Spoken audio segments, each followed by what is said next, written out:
Во среда напладне се собраа неколку демонстранти кои го блокираа патот во населбата Драчево, токму пред јавното претпријатие Национални шуми подружница Караџица. Тие го изразија револтот што веќе 1,5 месец патот останува речиси непрооден за неколку ридски села во периферијата на Скопје, бидејќи сечените дрвја покрај патот не се исчистени од страна на надлежниот орган. Жителите велат дека тоа им го отежнува движењето и дека тешката механизација го оштетила и селскиот пат, па сега автомобилите едва ја поминуваат. После теми ке ми доле на протеста por как те прејаве те пиеве. Rrugën që janë të ne dëmtohu, rrugën veç që kemi dëmtohu me krejt. Kemi shumë probleme, po këta probleme së një sjerën pak ma shkurdipina, se pijet ne kemi me dokumentet tonët, vajnë ne i presin në vend tonë. Për para kemi pas në drejtor tome, kako një Zlate, kako një Ilija, ato vajshin me skica në vend. Këtë që to mas prej, një dru nuk në u ka preje. Që tash ki drejtor që ka ardhen, thot ja këtë rama, vendet tona thot janë rama. Некои тука компании, не знам дали е Караџица, дали која е, оставање на гранки на патот, не чистење на патот. Тешки товарни возила кои што го штутуваат патот, се работи за луѓе кои што на некои си да не претерам 40 км од Скопје да немаат комуникација со цивилизација. Значи прво немаме телефонска мрежа горе. Второ се гради хидроцентрала веќе неколку години и тука интензивно, еве ова гледате камиони позади, ова све иде горе, значи овој камион има 15 тони.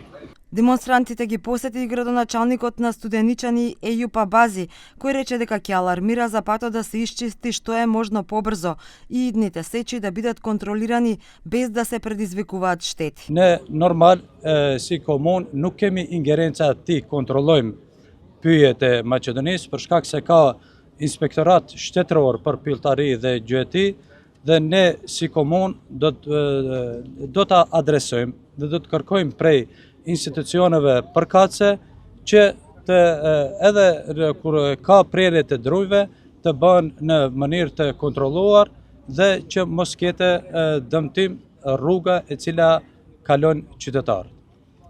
Од јавното претпријатие Национални шуми Караџица изјавија дека по барање на АРМ и Центарот за управување со кризи било побарано расчистување на гранките од двете страни на патот за полесно движење на тешките возила во итни случаи.